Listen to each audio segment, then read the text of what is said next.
Good afternoon, everybody, and you're all very welcome to this session.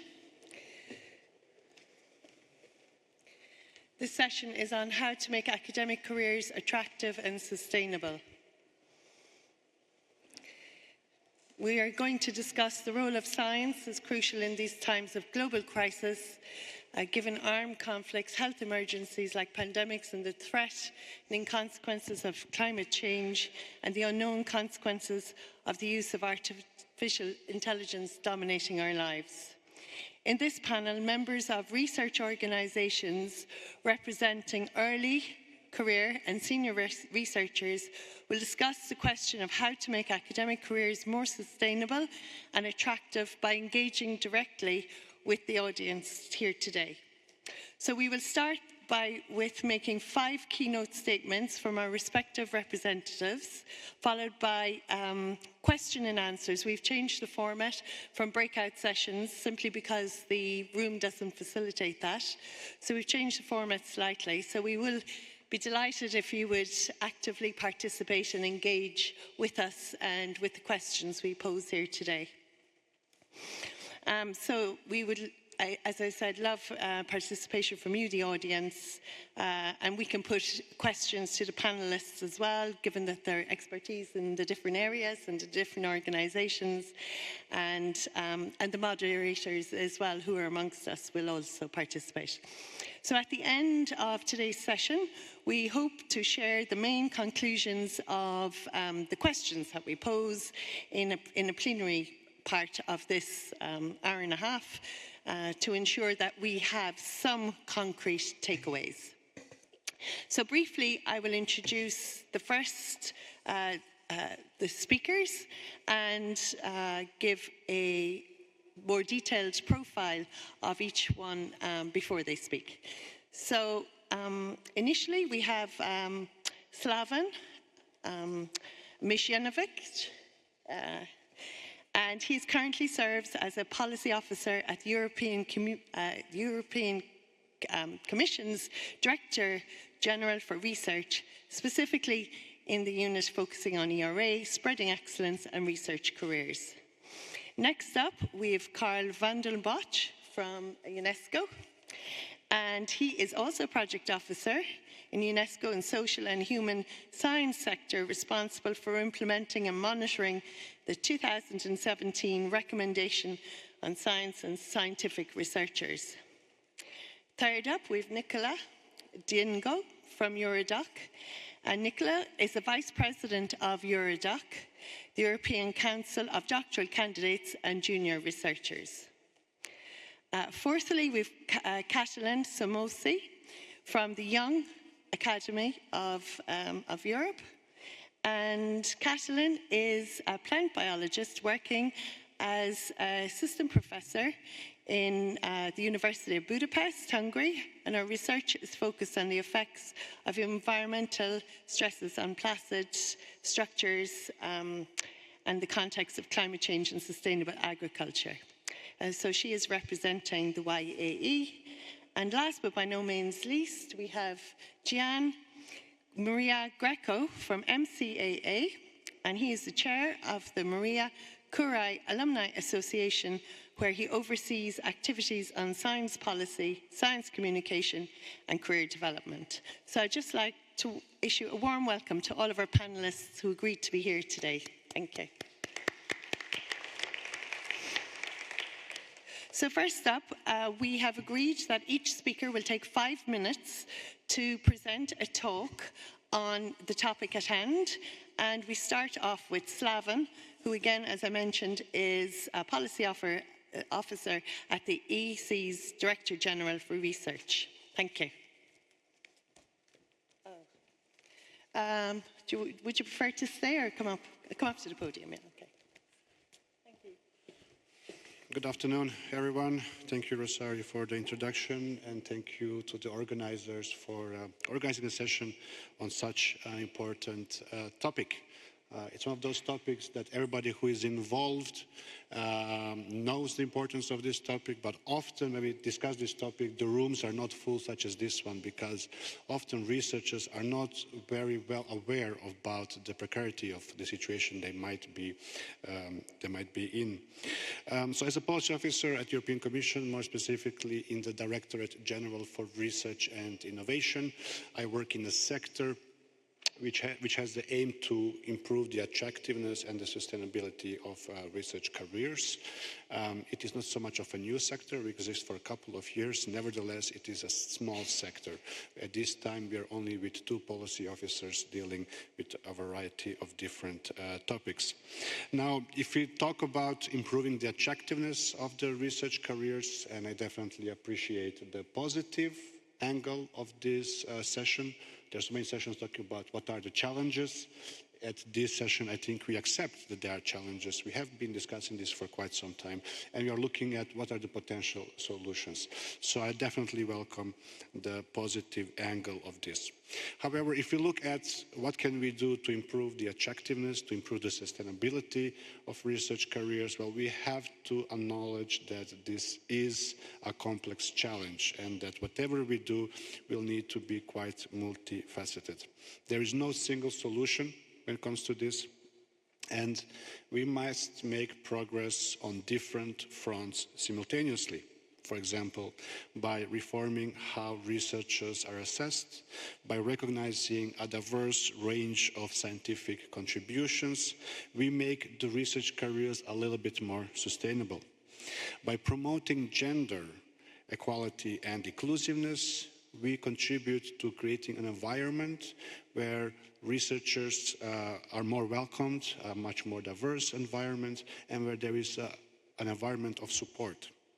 By professionalizing and strengthening support structures behind all the research, we can also support researchers in the way that they can focus much more on what they like, which is the science, and they spend less time and effort in all the bureaucratic tasks they also have to do with. I will not focus on these 3 topics which I just mentioned, which were research assessment, gender, and research management. But I will focus on several concrete actions that we are doing in our sector that is focusing on research careers. What is the good news when it comes to this topic is that since 2022, there is a certain momentum in the making. Tackling challenges faced by researchers are often things that will require a lot of years. And this can also be making this type of challenge just less politically interesting, because it's difficult to solve these issues within one mandate. Nevertheless, there has been quite a lot of courage from the member states, the stakeholders definitely, especially the stakeholders representing researchers one way or another, and the European Commission to come up with additional concrete actions that can support researchers and tackle precarity. And all of this is being done in what we call a collaborative performance framework, which we call ERA policy agenda, in which the Commission, member states, 27 member states, and also Horizon Europe associated countries and the stakeholders have agreed to work on a common set of actions. And one of them, and actually the most popular one, is the one on research careers. So what do we actually do as part of this larger umbrella of actions under the research careers? Well, first of all, we have the HR Excellence in Research. This is basically an award that is given to institutions that align their HR policies to the new Charter for Researchers. More than 700 institutions currently have this award, and more than 100 institutions are in the process of obtaining it. This is already something that exists for quite some time, but it has been modernized recently. A new initiative is what we call Research Comp. Research Comp, which stands for European Competence Framework for Researchers. What it actually is, it's a set of 38 transversal skills grouped into the seven thematic areas. And what it actually aims to do is to support both researchers and higher education institutions and other research performing organizations, because what we have seen is that, first of all, researchers are not always aware of the skill that they possess, and secondly, they are not always aware of what are the skills needed to make progress, to progress their career. And that's why we have identified, in close cooperation with the stakeholders, many of them also represented here, these 38 transversal skills. And for each of these skills, we look at 4 different levels of proficiency: intermediate, advanced, expert, or I would say more the beginner level. And it allows, on one hand, the researcher to self-assess and identify skills to improve, but also it has additional impact on how institutions recruit, etc., etc. This research comp is a relatively new development, adopted in end of 22. Then there are several practical initiatives. You might have heard of them, you might not. Probably the one that you have heard of, regardless if you are located in Europe or not, which is EURAXESS. So EURAXESS is an initiative that supports researchers if they're interested to find a job outside their own country or outside the sector they're familiar with. So finding the job is often the first thing that EURAXESS helps researchers with. But it doesn't stop there. Because of its network of 650 plus service centers, really people that are supporting researchers on a variety of topics. Researchers also not only supported by finding a job in our country, but actually the network of service centers is also supporting researchers with a variety of topics, such as visums, making sure that their that their diplomas are recognized, supporting their spouse in the move, finding information about health insurances, etc., etc. So really on a variety on practical issues, because the idea is here very simple. We know that researchers move a lot from one country to another. There are some barriers, there are some challenges that they have to face, and through EURAXESS, what we actually want to do is to lower these barriers, to make it a little bit easier for researchers. And I think this is quite unique because there's other professions which are quite mobile and they do not have such support network such as EURAXESS. An initiative which is not often discussed because also it relates to a topic which is insufficiently receiving attention in my opinion. It is that it actually relates to the fact that when somebody moves a lot within the EU and that person being researcher or not, and we know that researchers are among the most mobile category of workers, making them extra vulnerable to this, are issues related to social security. Now, if you talk about social security challenges, there are several. There are not, I mean, there are so many different, we can talk about health insurance, maternity leave, we can talk about unemployment situations, etc. One of the issues which is quite important, especially in the long run, relates to pensions. Much less about the state pensions. We have some kind of system worked out within the EU. There's normally not a loss of rights when it comes to state pensions. But if you look at what we call occupational pensions, the second pillar, which is something on top and which is actually something which is very important to cover the fact that state pensions over time has more involved from adequacy to the sustainability of the pension system, meaning that actually researchers, that especially mobile, sometimes actually do lose some of their occupational pension rights. And for that purpose also the European Commission has been strongly supporting the development and operations of a separate financial institution called Resaver. We also have Resaver Pension Fund Manager today with us, Bea, who can also help with answering any concrete and very technical questions because she is very well familiar with the different realities. But also this is something, pensions, something researchers do not often think about until they reach the age above 50 and they start to look at what is going to be my financial situation when I retire, which rights do I have which rights do I lose? And then it's often the case that researchers find themselves in a rather unpleasant situation, unfortunately. And with this concrete initiative, we try to solve that issue.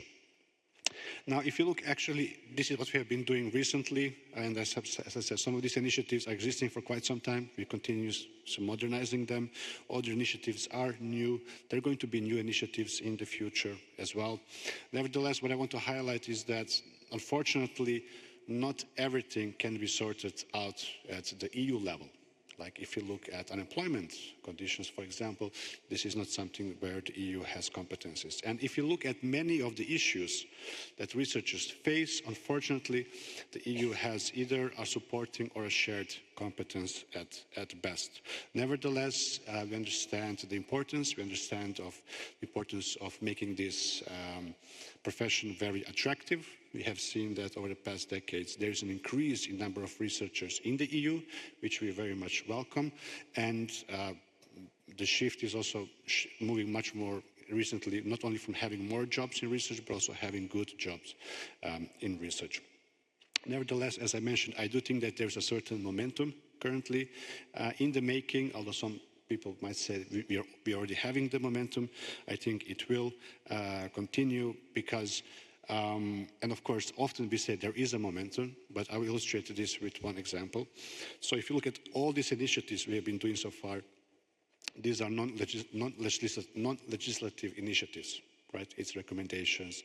It's about supporting certain projects that support researchers one way or another.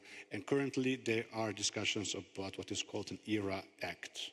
And I think this could be quite interesting because the idea for the ERA Act is it to be, if feasible, a legislative proposal. And of course, research careers also play a very instrumental role in everything that has to do with this creation of a single market for research, knowledge, and technology. We're also at a point where we are discussing the FP10, so the next multi-annual framework program for research and innovation. Research careers has also been included in the next ERA policy agenda, 25-27, which means that we will continue to work on this. So I think there are quite some positive signals out there, but I think at the end, it is clear that this is not something that will be sorted out even in the next years, but we do hope that the progress will accelerate and at least remain steady as it has been over the past years. Thank you very much.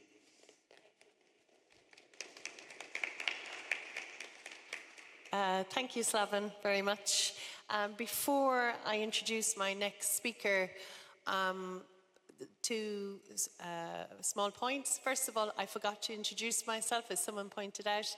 So my name is Rosario Griffin, and I'm the Secretary and Director of ICORSA, which is the International Consortium of Researchers Staff Associations. So we have a lot of national and international researcher staff associations as part of our organization, as well as individual researchers and also researchers in the private sector, as well as research performing organizations. So that's the first thing. The second thing is Mentimeter, which is up here. Feel free to respond to the questions on the Slido, and you see the number there. And thanks to Sal, who is the head of communications. Sal, you might wave to people. Yeah, so he put together some questions that you might answer, please, to give us some sense of your thoughts on the matter. Okay, so next up, I have the great pleasure indeed of asking Karl van Tilboch from UNESCO. He's a policy officer with UNESCO, to give us his views on the topic. Thank you, Karl. Thank you very much. Ladies and gentlemen, thank you very much. It's an honor and a pleasure to be here with you today. I would like to thank the organizers for this timely conversation, as well as our hosts, the Hungarian Academy of Sciences. My intervention will try to look at this topic through the lens of an intergovernmental organization like UNESCO. And for that, I would like to draw your attention to a standard setting instrument called the 2017 Recommendation on Science and Scientific Researchers, which was adopted in 2017, as the title suggests. This standard setting instrument is intended to influence the development of laws and policies in countries.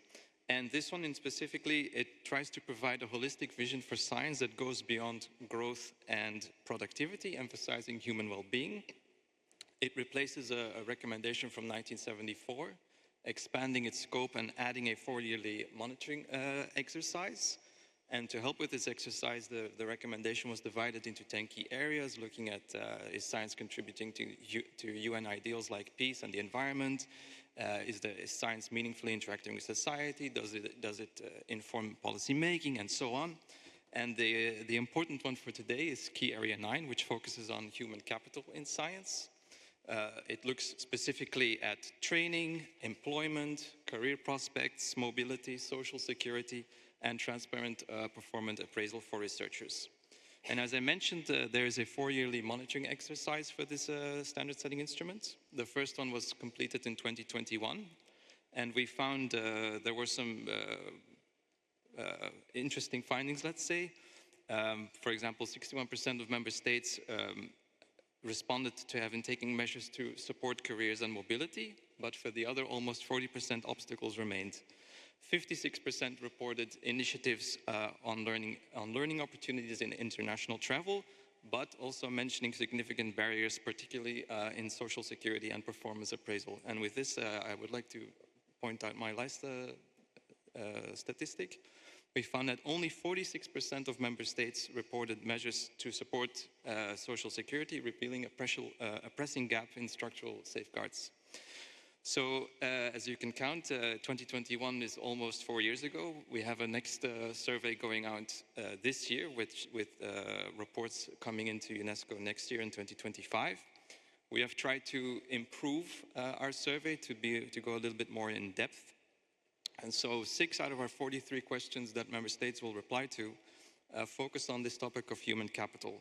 And specifically, we're asking them if they have policy instruments, both operational and legal, that look at the protection and promotion of job security of R&D personnel, the mobility of STI personnel, including researchers, lifelong learning opportunities of scientific researchers, decent labor conditions of STI workers, safety of STI personnel working in dangerous environments, and professional recognition for STI workers. So apart from the statutory monitoring that we do every 4 years and that we report to every 6 months to our member states, through the executive board, we also launched a new program last year on the promotion of scientific freedom and the safety of scientific researchers, which includes economic safety. And so one of the first things we did was try to gather some data on this topic, and so we published a report called The Safety of Scientific Researchers, Data, Trends and Typology of Threats, of which the findings emphasize how precarious employment and insufficient fundings jeopardize not only careers, but also researchers' psychological and physical well-being. And this, of course, unfortunately, disproportionately impacts early career scholars, women, and minority groups. This was, by the way, reflected in another study that we did in Africa, in 6 African countries, on scientific freedom there. Same findings. So going forward, UNESCO in this program will engage with policymakers. We will enhance data collection. We will build institutional capacities to protect researchers, particularly in conflict situations or emergency situations. And we will of course, boost our advocacy, our alliance building, and our international cooperation as part of our efforts. In closing, I would like to invite all the people here in the room, all the institutions that you represent, to support our program, whether it be through joint data collection initiatives, for example, participating in national consultations like the 4-yearly monitoring exercise to which your governments may invite you, or simply to raise awareness on this issue. UNESCO serves as a bridge between scientific communities and policymakers, so your inputs are extremely valuable. Thank you very much.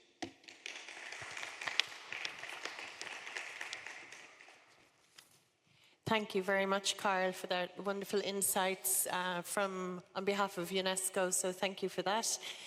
Next up, I have the great pleasure indeed of welcoming Nicola Dengove, who is a representative and Vice President of Eurodoc. Thank you. And again, a reminder to everyone to try and do the Mentimeter. If we can get it back on screen, thanks. So go ahead, Nicola, the floor is yours. Thank you.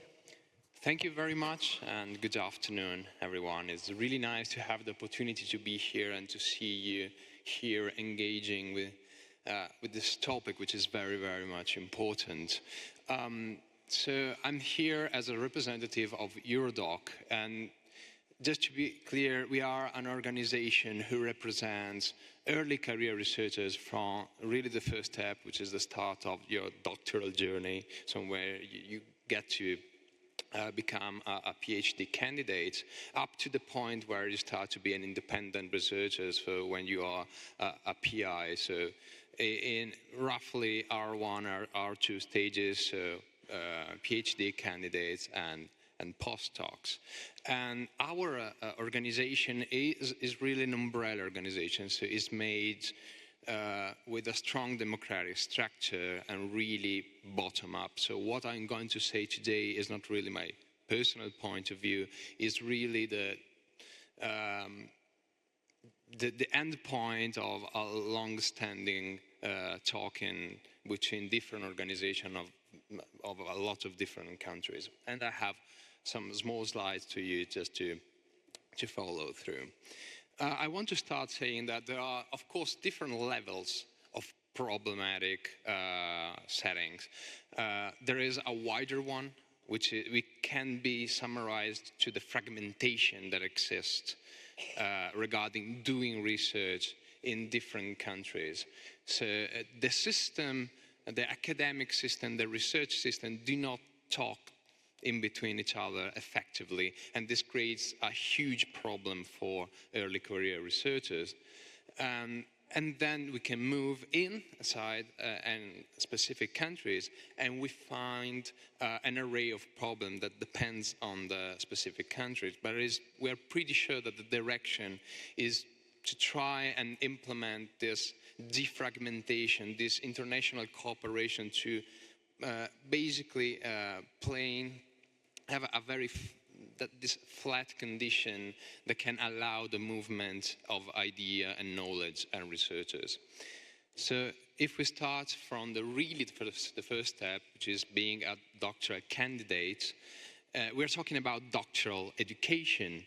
And with this, we are moving away from the ancient model, which was the mentor-mentee kind of a dynamic, and we are moving for a more structured type of doctoral education, which is implemented typically in the doctoral schools.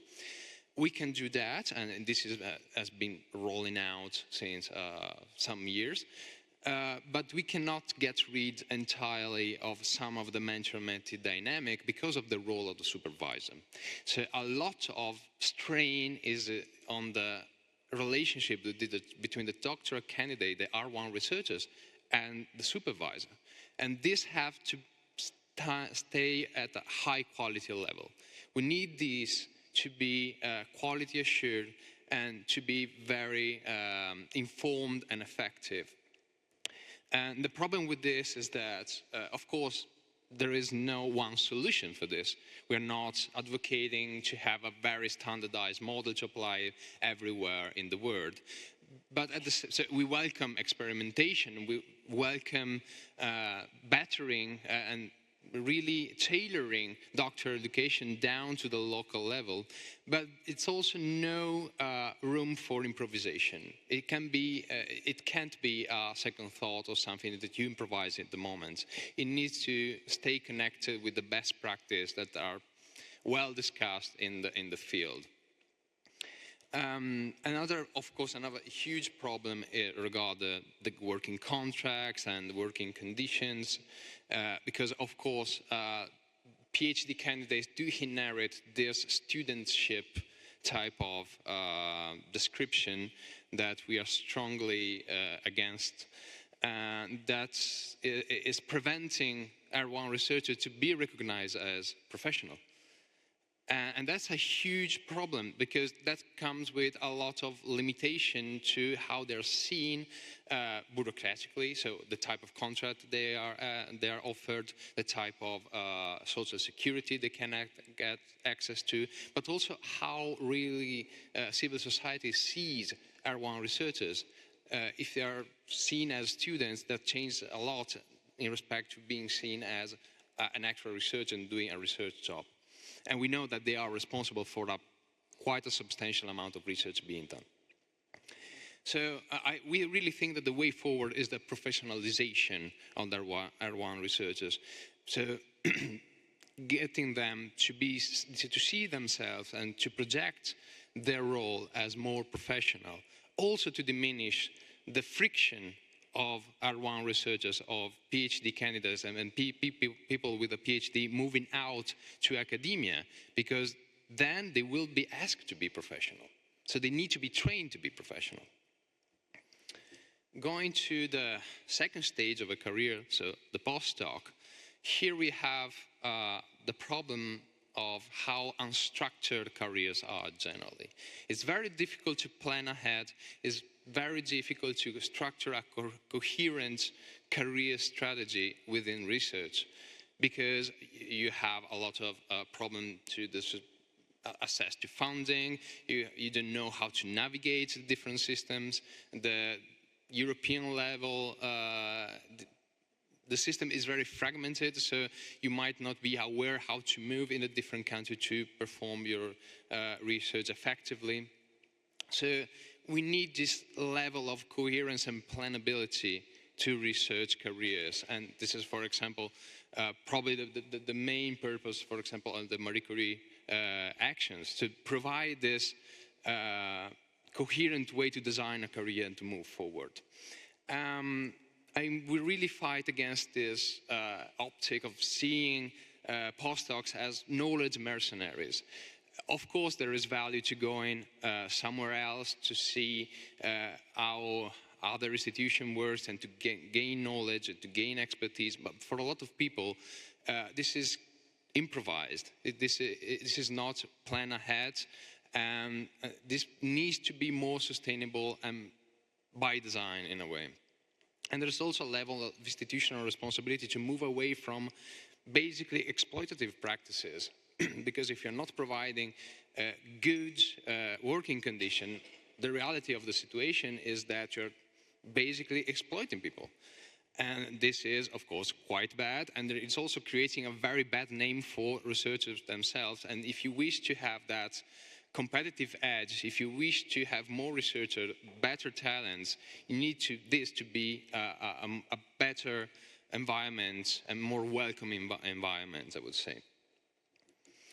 And my really third big point is recognizing the value that the community of R1 or R2 researcher can bring to the table. So basically get them to project their voices and to project their experience at the governance level.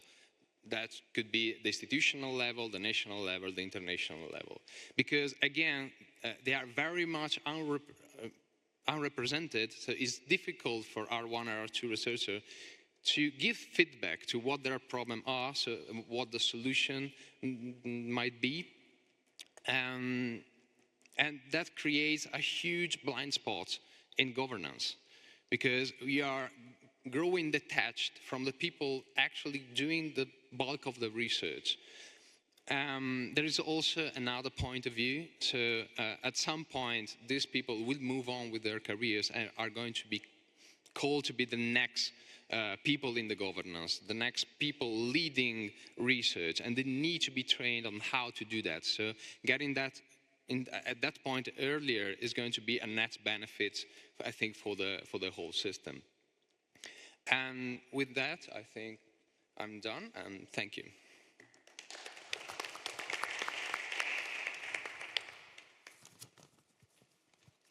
Thank you very much, Nicola. That was wonderful. And again, just to say, Nicola was from the Eurodoc, which is the European Council of Doctoral Candidates and Junior Researchers. Thank you.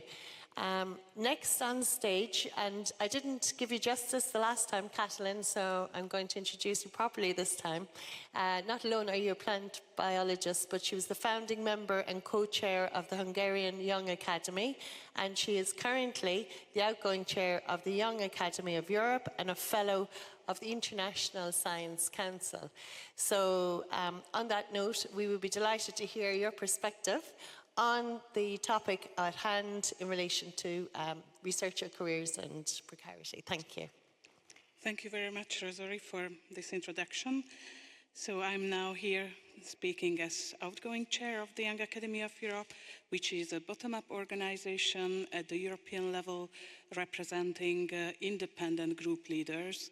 So I would talk about mid-career researchers rather than early career researchers.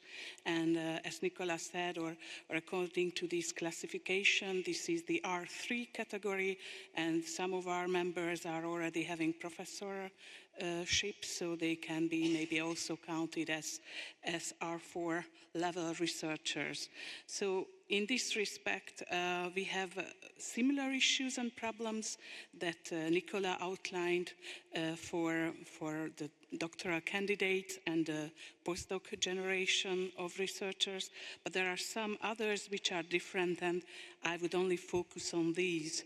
So many of these mid-career researchers and young independent group leaders are having still precarious positions, so they are still fighting to get a permanent position, and at the same time they also need to take care to build their own research group, apply for grants, mentor their PhD candidates, and do some teaching in the meantime. And all these struggles come in a life period for most of them, which is also the time when biologically, especially women, have to have their families. So this comes in times when they often also have caring duties. And that leads us to an expression used in America. It's the sandwich generation. It's used more in private life when it is representing this middle generation, which has some caring duties towards the younger generation, towards their children, and at the same time some of them also start to have caring responsibilities towards their parents. So that means that the sandwich generation, and I personally prefer to use a maybe stronger metaphor to describe this situation, I call it the generational vice, because you feel like you are stuck between, or you are pressured between two generations. They need your help, attention and time, and this way you might have less time to focus on your own life and to realize some of your personal goals, for example, in your career. So that's something which exists. The sandwich generation is used mostly for private life. I think we can also use it for, or invent a new term, academic sandwich generation or academic generational vice, because the same happens here. We still need to prove ourselves towards our bosses, heads of departments, evaluation committees where we want to get a tenured position, and at the same time we have to invest a lot in our own PhD candidates and on developing the next generation of researchers. And that leads to a lot of stress and of course sometimes even burnout and challenges with work-life balance, which is, I think, quite evident.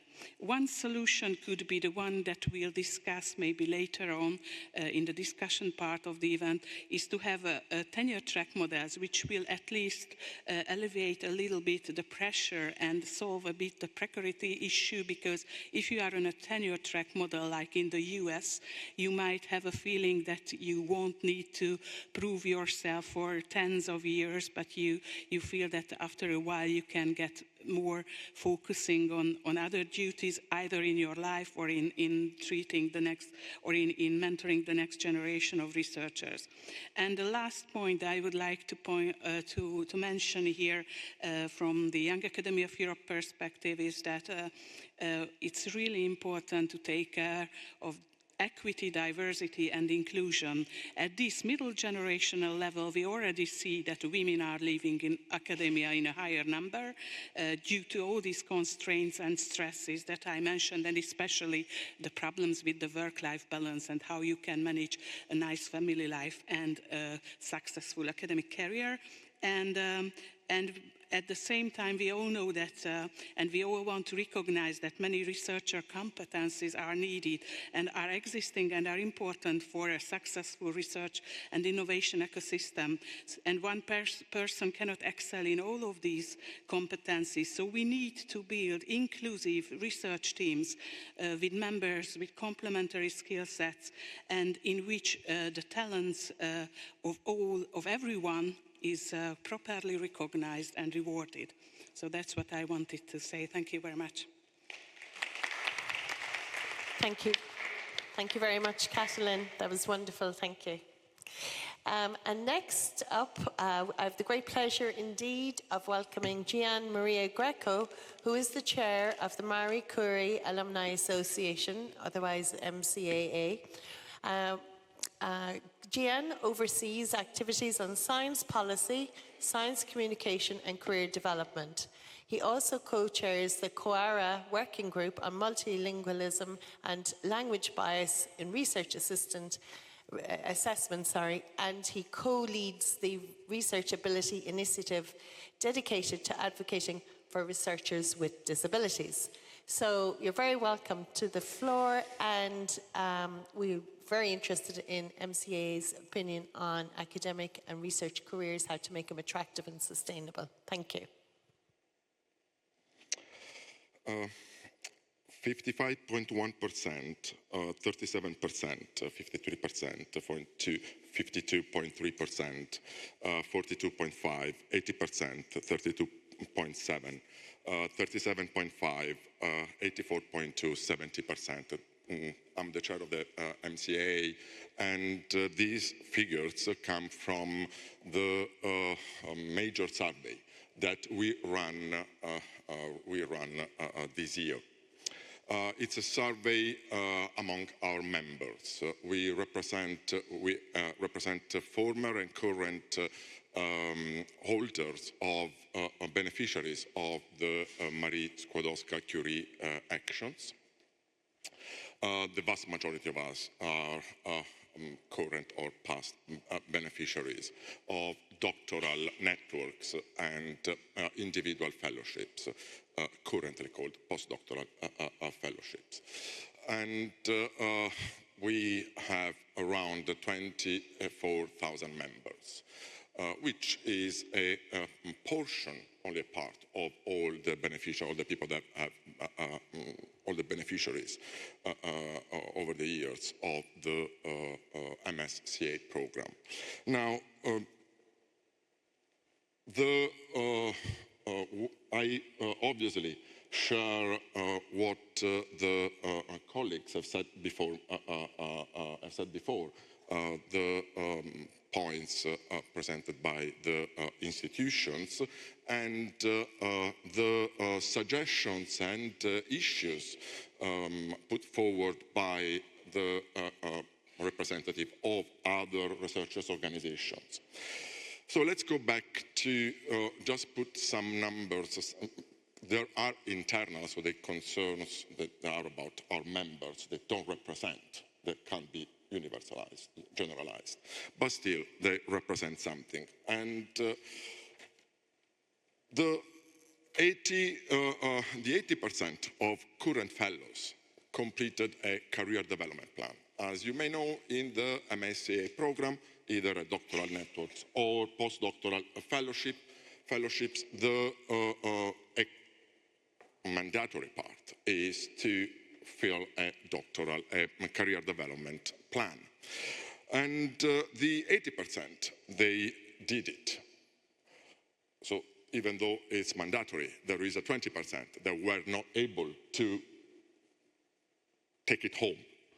And of those, the 32.7 found it extremely, or at least very useful. But 37.5% found it not useful at all. That is quite something.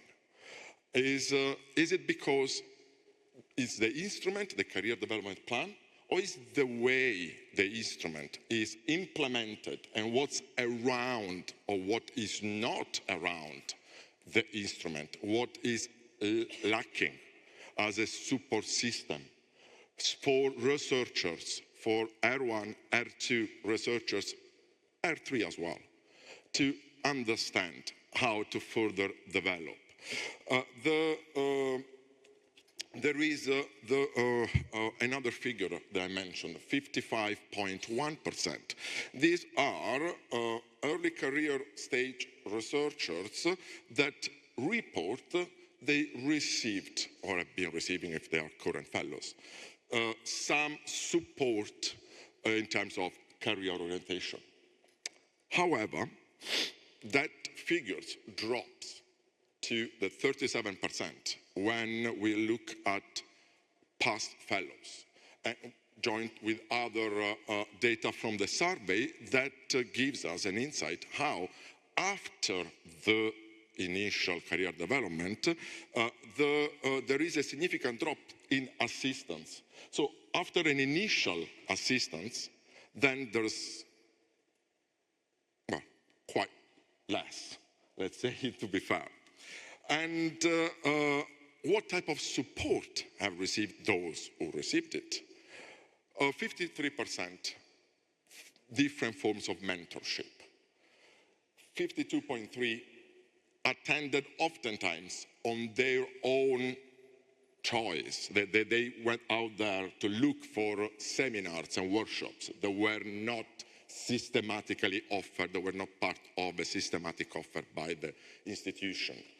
And 42.5% gained training on transferable skills, oftentimes activities, training that they actively looked for, searched on their own, that was not part of any systematic offer.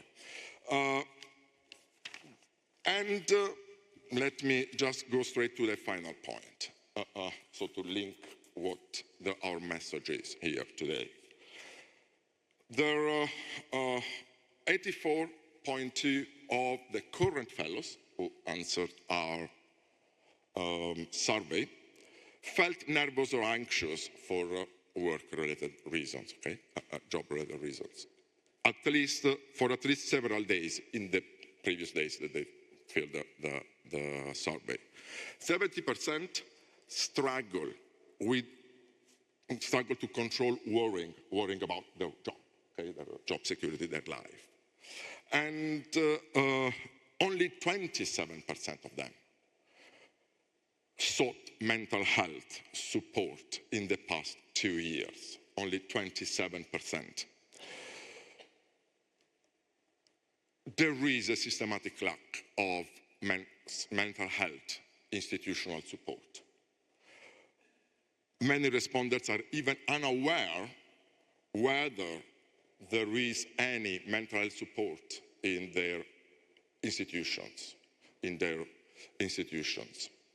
That obviously can be due to a lack of information, dissemination, or even an absence of any support. Now, all those issues mentioned by the speakers before me,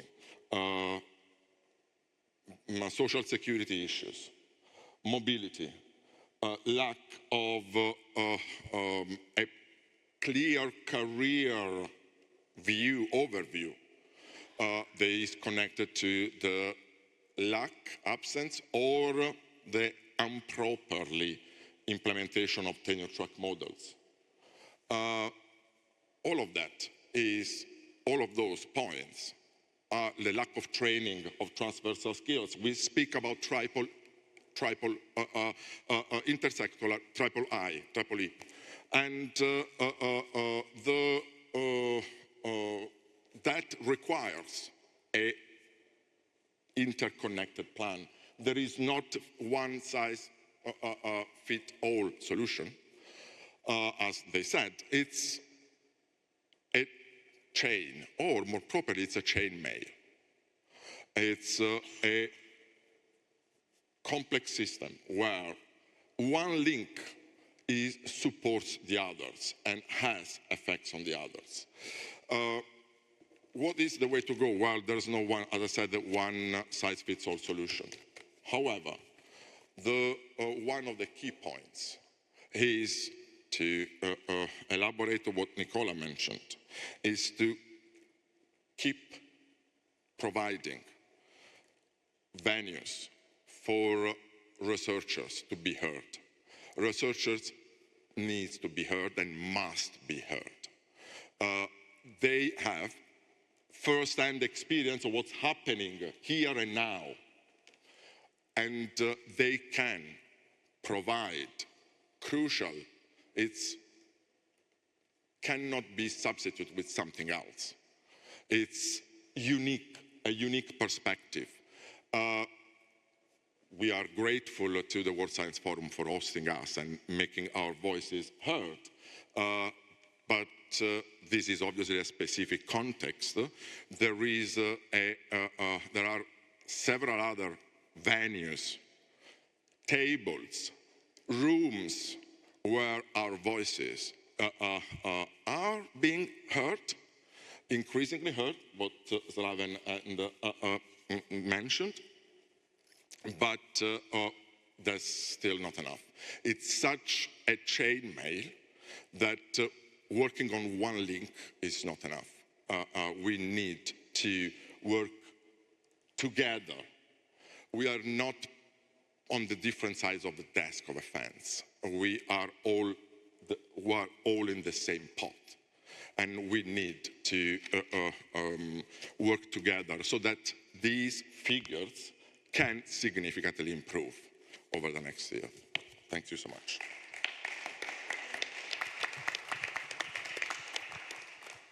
Thank you so much, John. That was wonderful. Okay, as I mentioned earlier, the format has changed. So instead of having roundtable discussions, we will put these questions to you, the audience, or indeed the panel can also respond to any of the questions posed. And because of the change of format, we actually have time. So let's use it productively. I might ask Sal to assist in relation to the roving mic, if that's okay. So maybe take a mic from up here in case anybody wants it. Okay, thank you. Now, the first moderator was Pil Maria Sagman from Eurodoc.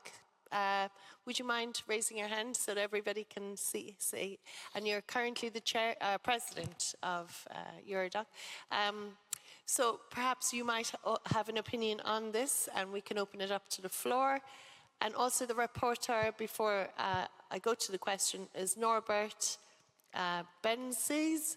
Is Norbert here? Anyway, also from Eurodoc. So the question is, what are the key challenges for researcher careers in your opinion, Pil? And then we can open it up to the floor. So thank you. So my name is Pil, and I'm the current president of the European Council of Doctoral Candidates and Junior Researchers. And I can only echo what my colleague Gian Maria says, a seat at the table.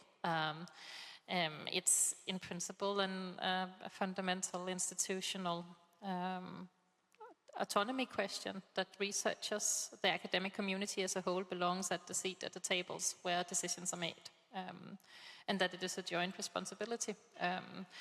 I am more curious what other people in the room think than me. I get the floor and the seat quite sometimes, but if I do have some questions for the for all speakers, I can say in that sense is a bit about, if we zoom in on doctoral education, then it is both where, like, I think it needs to be underlined again and again that most of the research that gets done in Europe gets done by doctoral candidates and postdocs. Their PIs, they're way too busy supervising, teaching, and all of this others. There would be no research without the researchers. But doctoral education, that has a twofold it has a multifold role to play, but it has two that are crucial. One of the individual, the doctoral candidate, and secondly, it's also the education of the future higher education.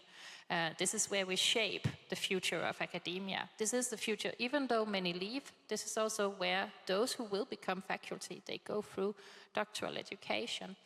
And in that sense, I am interested in the perspectives of how we embed that responsibility into doctoral education. Okay, so let's put that question to the panel, and if everybody could give a brief 1 or 2 sentence response, and we'll start at this end this time with you, John, if that's okay. Following on from your colleague, just 1 or 2 sentences, and then we'll move down along the line this way, yeah.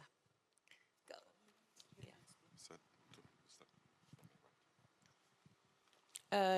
Yeah, do you want to? Okay, sorry.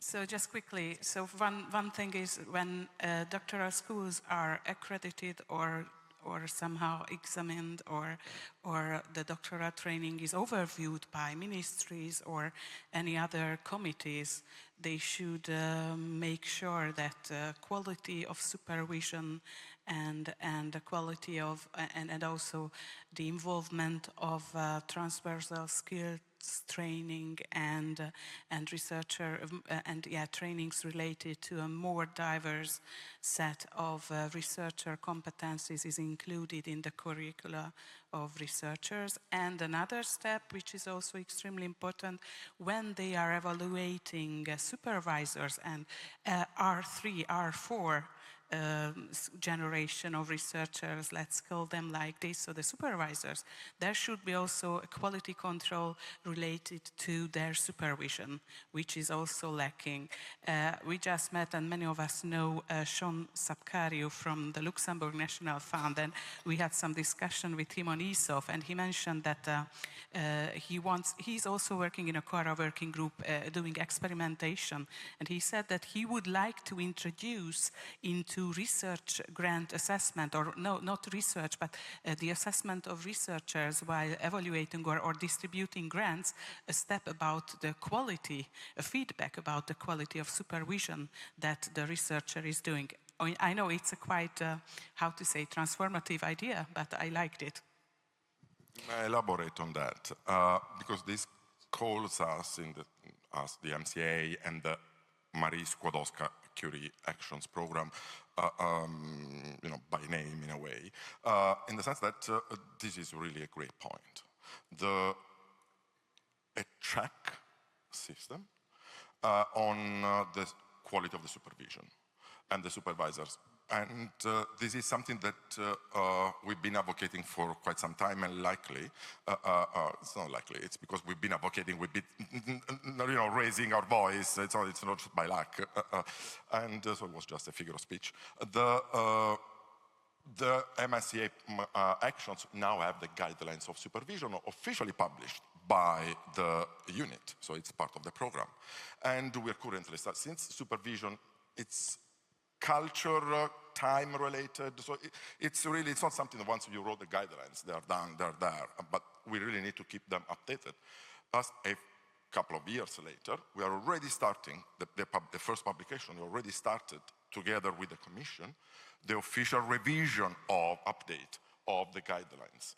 So I think that's a good example of how the researchers' activity and voice can produce something on the system. But that needs to be replicated. The MSCA is a very specific program. That has to become transversals, that examples.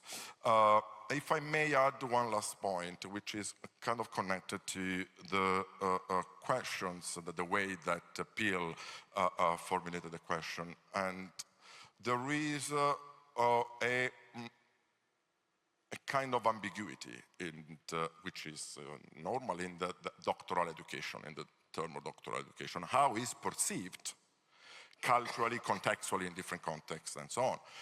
It's either education, so it's just a further step over the MA or whatever, a BA, MA, it's something, just education, but you are not really learning something. Or it's a research, depending on the context, the way doctoral education may be misinterpreted, either on purpose or unintentional. One thing we should, I think, do, and should become clear every day, we should make clear that doctoral education is education how to become a leader, how to become a research leader, how to become, it's not that doctoral candidates, doctoral researchers will then become researchers, straightforward researchers. Some of them will end up in non-profit sector or public institution and so on, but we are training them. So it's a high-level training, but it's not it's a training for leaders, that's what I'm trying to say. So, because in some contexts, there can be a kind of ambiguity that education is just one more step of, and then, I'm sorry, apologies, I know that it's not a great example, but my grandmother, my late grandmother, when she asked me, well, what are you doing for her whole life? When I was doing a PhD, I was just studying to become a high school professor. That's what, obviously, it's a specific type of context, right? But that, the lack of a proper perception, and that the doctoral education is really the highest level of education and training of leaders. That is something we should, I think, even be more vocal. Okay, before we move along the line, we have somebody from the floor. Do you wish to add to that point? I don't know if this is, maybe you want to go through the other members of the panel, No, and then it's not a comment on the question from the colleague. No, well, go it's ahead. An additional go question. ahead anyway. I think we need to. Sorry. Yeah, so include. then, very quickly, it's on an aspect of how to make the careers attractive and sustainable that echoes what my colleague talked about. I'm Konstantinos Tararas from UNESCO, working on the right to science, scientific freedom. And so my question to you is, from the initial research we have conducted, we saw that early career researchers face a higher risk or a higher challenge in terms of the respect of their intellectual autonomy and freedom. So therefore, my question to you is, how this issue is addressed in your organizations, what findings you have, what therefore are your insights, and whether there is room for additional data collection that we could potentially explore together. Thank you very much. Okay. Pil, before are you going to answer that, Pil? I'm going to answer that. Okay, go ahead, and then I'll move down the line here. Yeah, go ahead, Pil. So I very much agree. I very much agree with where you're coming from. As a representative of early career researchers, I have to say that we are not trained for the hard conversations. There's a lack of training. There's a lack of focus on, you can say, the role fundamentally on that the right to science is a human right. That we are at that level, and that's a conversation that is hardly taken within the academic walls and not in the context of doctoral education. So in terms of what we are doing is actually that we are developing an ambassador program aimed at doctoral candidates, postdocs, to equip them to understand that role of higher education and research sector in society, the democratic role. And there's a multitude of different aspects that one needs to address in that. There is, as you hinted, also the right to science, but also in terms of your own precarity, you need to understand the space you are, like the space you occupy in academia and the space academia occupy in society, and in specifically in the democratic discussion. So that would be my response. We're developing an ambassador program. Yeah, thank you, Pil, for that. Would you like to, anybody else at the end of the panel like to pass a comment, or will we move on to the next question? Move on to the next question? Okay. Okay, so the next question then is, does the European Research Competency Framework address career progression and precarity? and what are other international frameworks best practices. So if anybody would like to either comment on that. Now, Catalin was our rapporteur for this particular section, which would have been a roundtable, and I was the moderator. But we have one question here. Yes, thank you. Thank you, Sal. Yes, please introduce yourself. Yeah, I'm István Hatvani, board member of the Hungarian Young Academy. And if I may, I think the question isn't whether this framework addresses this or that. The question is, how is this framework enforced on the EU countries, and how will these aspects come to life in the different countries in Western Europe, in Eastern Europe?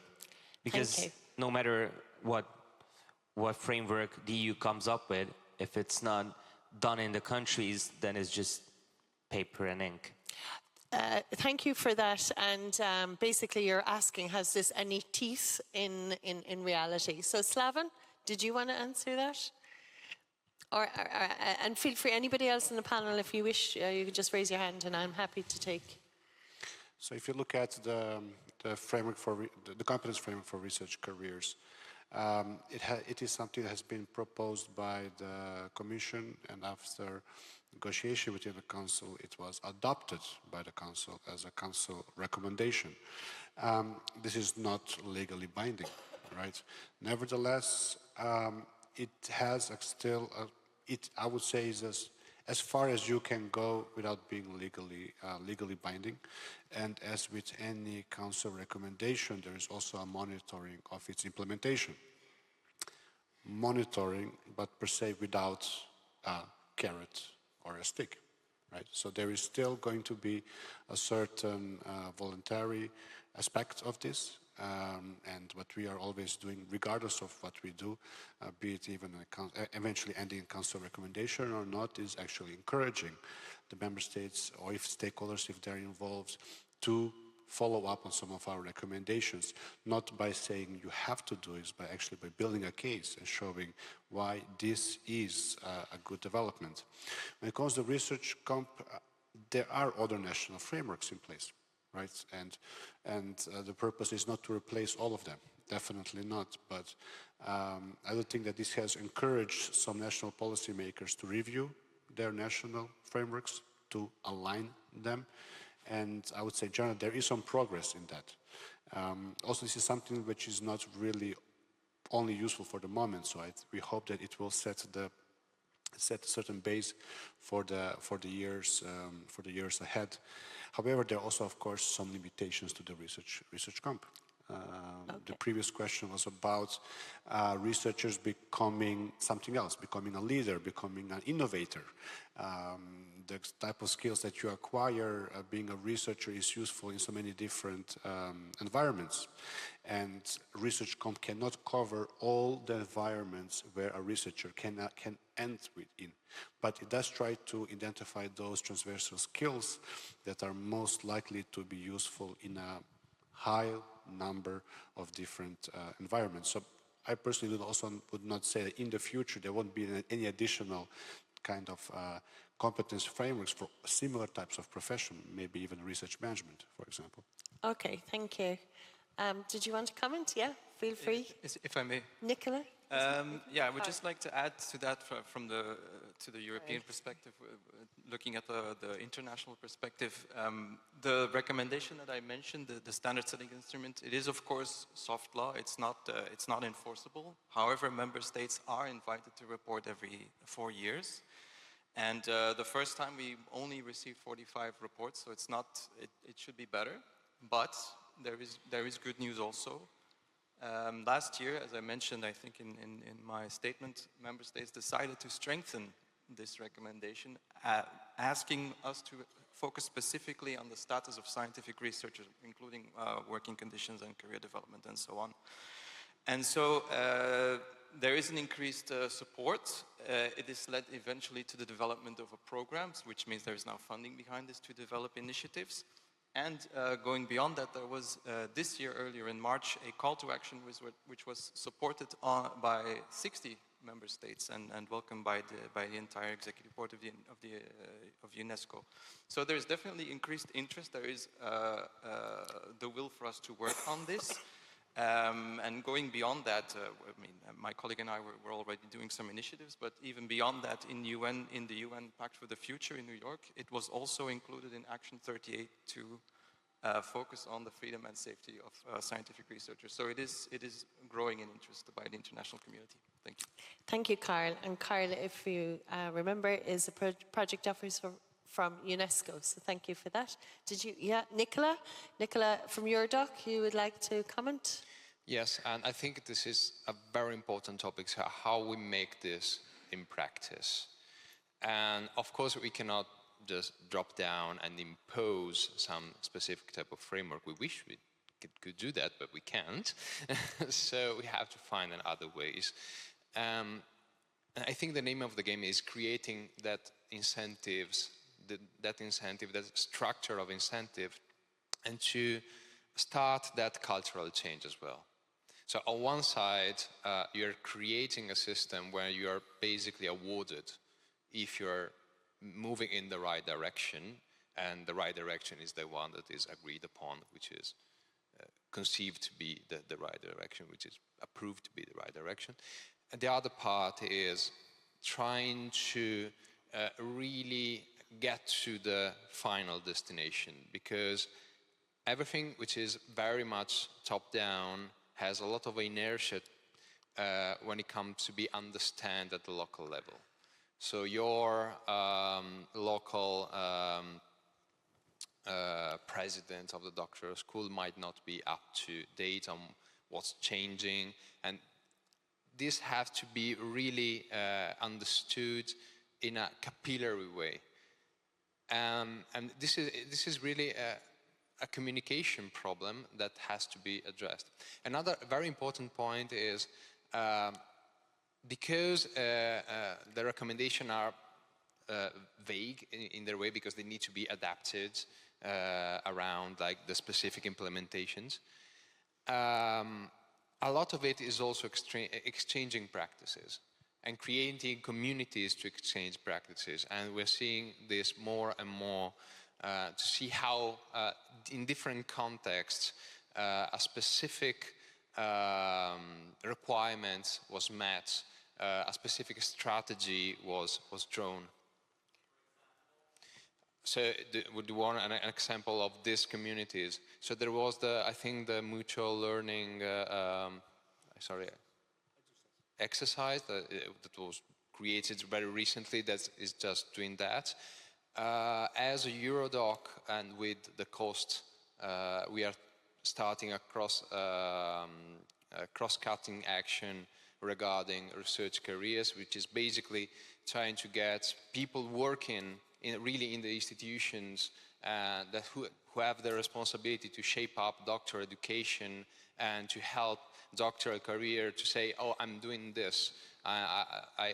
This is how we are implementing in my own institution, and then talking with people from another country and who are doing that differently and creating a sort of a working group that can try and be very pragmatic on this. So, thank you. Yes. Okay, thank you.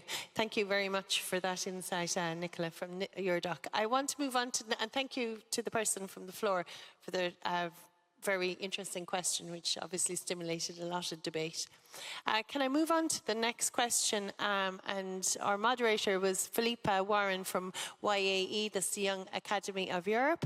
And the question was, and the rapporteur, just to mention, is Pavlo from Brilinski from MCAA. And the question is, can tenure track models tackle precarity and make academia more attractive? So if we could have your brief response on that, Pip, that would be great. Thank you. Thank you, and thank you to the panel. My very brief response, my personal opinion is, yes, tenure track can absolutely help tackle precarity across the sciences. I think not only do we have a problem whereby many people, particularly in the R1, R2 level, do not understand how even to get to a tenured professorship, but in countries across the world, the way in which you do that is not clear and has different ways of doing it, depending on the institution that you're in, the country that you're in, or indeed whether or not you want to flip between industry and academia. I think all of this needs to be made a lot clearer to help support our researchers as they develop. There are, however, problems, and this is where one of the questions that comes to the panel and to the floor. Certainly in the UK, France, Germany, and Italy, what we're finding is that grants which used to mean that a researcher would get a tenured position, for example, an ERC, universities are now not necessarily guaranteeing that. Certainly not at the point that they receive the award, but then even subsequently, researchers have to fill additional criteria, additional conditions. So my question is, how do we guarantee, even with a tenure track role, that we get universities and countries to sign up to this? Thank you, Pip, for that question. I might put that to the panel, or if anybody in the audience feels they'd like to respond to that, just raise your hand. Otherwise, I'll just ask one or two panel members to make a brief response, and then we're moving on to the last question very briefly, because I want to make sure we get around to everyone. So, Catalin, if you, yeah, great, thank you. Thank you. Yeah, I mean, it's a nice provocative question, and I don't have the real answer to it. But I would say we had some discussion. I think it was on the European Research Area Action 4, European Research Area Forum Action 4 meetings, where there were solutions where we emphasized that we need to increase the basic funding of institutions instead of project-based funding, because if we if we try to dig deep into the problem, everything is rooted in the fact that most research is financed in a project-based way, and that means that everything is precarious. And maybe a change, especially for universities, which are institutions which have not only research function but also teaching, maybe a kind of increase in basic funding to get more positions could be helpful. Thank you very much, Catalin, and thanks for keeping that brief as well. Anybody else before I move to the next question? Did you want a very brief response? Okay, Carl. Very brief, thanks.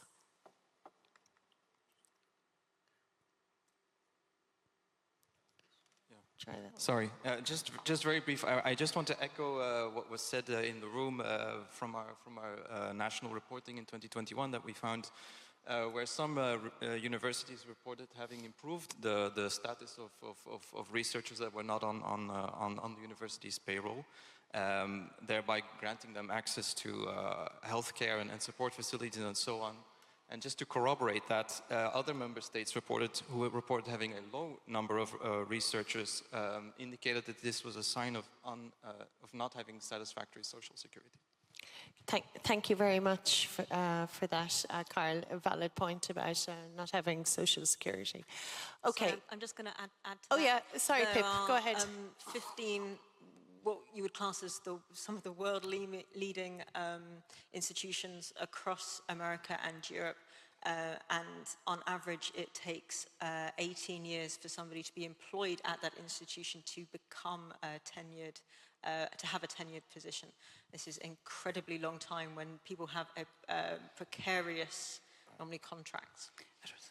Yeah, excellent point. Sorry. Okay, just very briefly, many of our organizations are members of Initiative for Science in Europe, and I just wanted to outline in this respect that there is a recent report written by a working group there, led by one Young Academy of Europe member, which is showing best practices and examples for European tenure track models. So if you are interested, just go Google ISC, Initiative for Science in Europe, and tenure track models. Excellent, thank you. Yeah, that's a very useful tip, and I will certainly be Googling that after. Okay, we will move on to our final question before we wrap up with Mentimeter and also one or two concluding remarks. So our fourth and final question, and again I'd ask everyone to keep this brief, is about mobility, researcher mobility, pension and security systems, social security systems, to reduce precarity, again, which leads on nicely from Pip's contribution there. So the moderator of this session was Mustafa Munir, who's MCAA, and the rapporteur just was also Slaven Milicevic from the EU policy officer. But we'll go back to Mustafa for your insights into that particular issue. Thank you. Thank you very much. This is actually a very complicated topic, which we know from the UNESCO survey, but as well as from the MCA survey.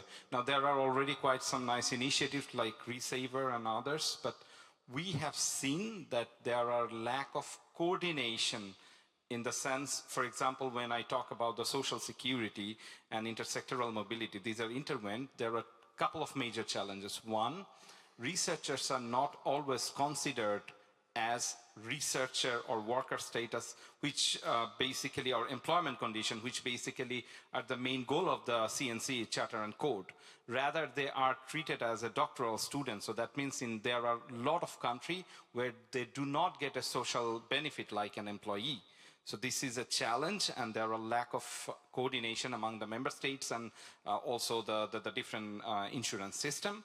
So how to solve that, and what are the challenges we can, what are the ways, not only the Commission, other stakeholders can solve that. And the second point is that III mobility is a very, very hot topic. Everyone talks about it. There are experts who can give you an advice on how to really move from academic career to other options. But there are no structural support, neither from the institutions nor from anyone, basically, that, okay, if, let's say, there is a researcher and he would really like to move, but what are the structural support an institution can provide it? So that's it. Thank you. Thank you very much, Mustafa, very articulate. I just want to acknowledge Beata behind you, who is from Resaver, and I'm just, in the interest of transparency, I'm on the board representing ICORSA on Resaver, which tries to bring about a unified pension scheme for researchers who are highly mobile, and to have one-stop shop, essentially, which is obviously important for the future. The other thing I must mention before I pass the mic on to anybody else who wishes to respond to that particular question, and Mustafa's insightful comment, is that as part of ICORSA, we have a project at the moment ongoing, an EU-funded project called Secure, which is looking at the career framework and working with the European career framework. This goes back to the gentleman's question down there earlier. Thank you for that question. And if you want to learn more about Secure, it's ICORSA, ICORSA.org, and I think Sal dropped some of our literature on the seats, so just go to the website and you'll find out more about that particular project and how it's working on implementing various recommendations. And also we have a number of pilot RFOs and RPOs, so research performing organizations and research funding organizations, who are currently implementing that model to try and again address these issues. Okay, so that's from ICORSA's perspective. Did anybody else in the panel have Catalin and then Slaven? I'll go to Slaven first. Slaven, can you keep it brief, because the clock is now ticking, and we're going to then go to Sal, who will do our Mentimeter results. All right, so... Okay, thanks, Slaven. I'm keeping it quite brief. Given the fact that I think here in the audience we have a lot of researchers or individuals representing some kind of association, representing researchers, one of the challenges, and of course it's a very complex thing, I mean nothing in this topic is simple, unfortunately, and also when it comes to social security, but what we often see is that employers have a very important role to play when it comes to that. When somebody is moving from public sector to private sector, often these organizations are bounded by collective bargaining agreements. They are involved in these collective bargaining agreements. And when you negotiate collective bargaining agreements at sectoral level, you need to know what to fight for. And my impression is that the employers are not often sufficiently aware of the issues. Sometimes when we talk about an example of Resaver, when we have organizations approaching us that are interested in joining Resaver, they often say, yeah, we have this population of researchers, we are not providing them anything, and we kind of feel bad about it, so we want to do something. But it comes actually through introspection of a couple of HR people in these organizations. Often it was not triggered by the fact that researchers came to the HR and said, actually, we are a little bit different. Yes, we might represent only a couple of % of the entire workforce, and there's only a fraction of that are mobile, but there are some issues there. So I think there is a certain limited knowledge among employers about the concrete issues researchers are actually facing. And I think if they were aware, perhaps even if researchers were a bit louder, I think they would be also making sure that this is, for example, included in the collective bargaining agreements, or also they do something in addition. Thank you, Slaven. I completely agree. Catalin, do you have a last comment? No? Oh, yourself? Jen, go ahead. Just to and Pil, did you have a quick comment? tie together the last three questions, comments. I think that something, how to implement or make sure to implement the competence framework, and what you mentioned about the years. I mean, there are countries where if you are a holder of an ERC or a MSCA fellowship or software fellowship of a specific type, global, you can have a tenure track position without going through a public call. You can have that offer. But how much that is really done in reality?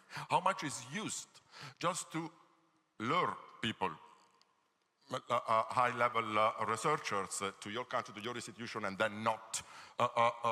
And how that competence framework is really implemented, that is a huge problem. So I think that one thing we need to do, but it's not just us, is to keep an eye, observe, and oversee, and that real implementation and the misuse of the researcher competence network. And Thank you.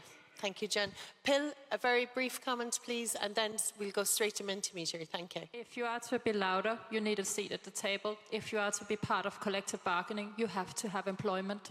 And you have to be a member of a labor union. Doctoral candidates, many postdocs are not employed. That's the core issue.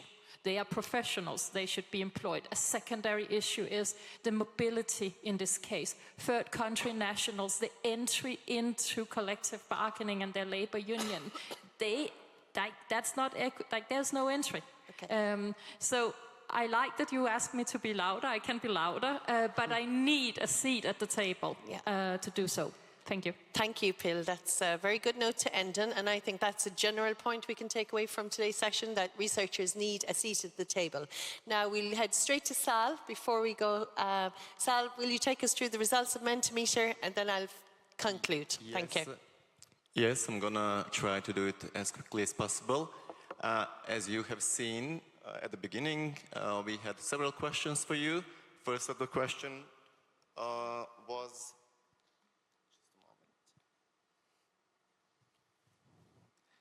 what do you think is the biggest barrier to a sustainable career in research? So, as you can see on the screen, job security is the biggest concern and the biggest barrier. After that, funding, availability, publication pressure, lack of career development, work-life balance. We can move on to next question. How valued do you feel as a researcher in terms of your contributions beyond publications? Majority of answers were about somewhat valued or neutral. Only one response for highly valued, and 2 response not valued at all. And then we go to the following question. Yes, what's the one change you believe would make academic careers more attractive? Here we have several responses. I'm going to try to summarize them quickly.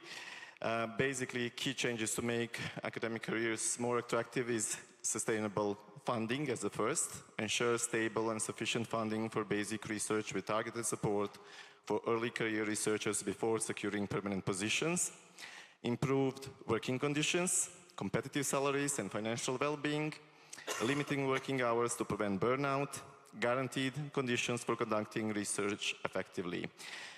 After that, reforming metrics of success, move beyond the publish or perish culture. Success should be not solely measured by prestigious publications.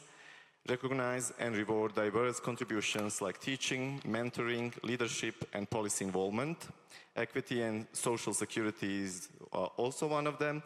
Provide equitable access to social benefits, sick leave, parental leave, unemployment benefits tailored to precarious and mobile nature of academic work. Fully recognize doctoral candidates as professionals with existing advanced degrees. Reforming research assessment is also one of them. Develop fair evaluation criteria for different academic fields. Introduce accountability measures such as allowing early career researchers to review their mentors. Language and communication is one of them. Simplifying academic jargon and make research language more accessible. And a last point out of all this is flexible funding opportunities.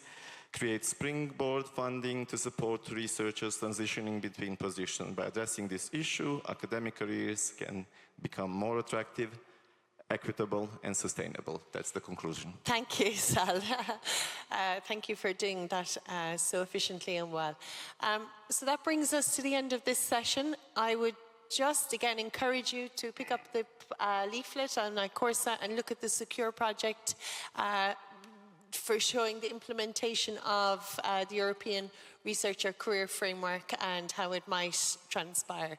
And all that remains for me is to thank most sincerely our wonderful and informative panel, Slaven from the EU, Carl from UNESCO, Nicola from Eurodoc, Catalin from YAE, and Gian from MCAA, all our rapporteurs and moderators. Pip is just gone. We wish her a safe travel home. And thank you, everybody, for participating here today. And we look forward to interacting more with you in the future. Goodbye, and thank you from me, Rosario Griffin, from iCoursa. Thank you.